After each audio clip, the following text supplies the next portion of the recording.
ರಾಗಿ dosa recipe ನಾನು ತುಂಬಾ recipes ಹಾಕಿದ್ದೀನಿ.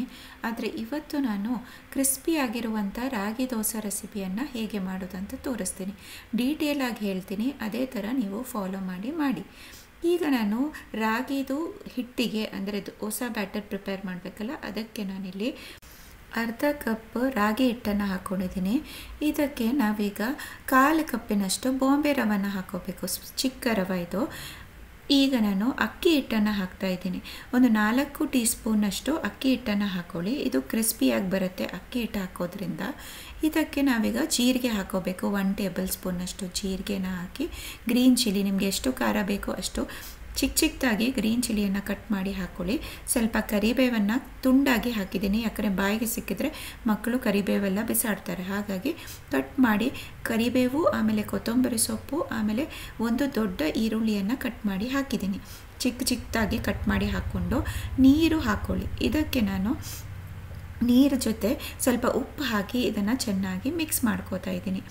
ನೀರು ನೋಡ್ಕೊಂಡು ಹಾಕಬೇಕು, ಯಾಕಂದರೆ ನೀವು ಹಿಟ್ಟು ಇಡ್ತಾ ರವಾದಿಂದಾಗಿ ನಿಮ್ಮ ಹಿಟ್ಟು ದಪ್ಪ ಆಗಕ್ಕೆ ಸ್ಟಾರ್ಟ್ ಆಗುತ್ತೆ. ಹಾಗಾಗಿ ಫಸ್ಟಿಗೆ ಸ್ವಲ್ಪ ನೀರು ಹಾಕಿ ಇದನ್ನು ಒಂದು 15 to 20 ಮಿನಿಟ್ಸ್ ಸೈಡಲ್ಲಿ ಕವರ್ ಮಾಡಿಡಿ.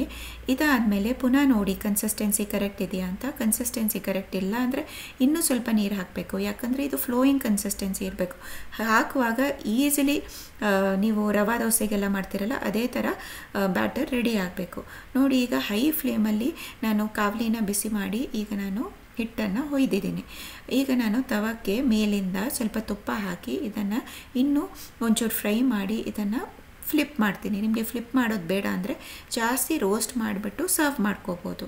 ಇದು ತುಂಬಾ ಈಸಿ ರೆಸಿಪಿ, ಬರೀ 15 ಮಿನಿಟ್ಸಲ್ಲಿ ನೀವು ಮಾಡ್ಕೋಬೋದು. ಅದನ್ನು ಒಂದು 10 ನಿಮಿಷ ರೆಸ್ಟ್ ಮಾಡಿದ್ರೆ ದೋಸೆ ಬ್ಯಾಟರ್ನ ತುಂಬಾ ಕ್ವಿಕ್ಕಾಗಿ ನೀವು ಮಾಡ್ಕೋಬೋದು. ಇದು ರೇಷಿಯೋ ಏನಂದರೆ ರಾಗಿ ಹಿಟ್ಟು ನೀವು 1 ಕಪ್ ತಗೊಂಡ್ರೆ ಅರ್ಧ ಕಪ್ಪಿನಷ್ಟು ರವಾನ ತಗೋಬೇಕು. ನೀವು ಅರ್ಧ ಕಪ್ ರಾಗಿ ಹಿಟ್ಟು ತಗೊಂಡ್ರೆ 1/4 ಕಪ್ಪಿನಷ್ಟು ರವೆ. ಸೊ 1:2 ರೇಷಿಯೋ ಥರ.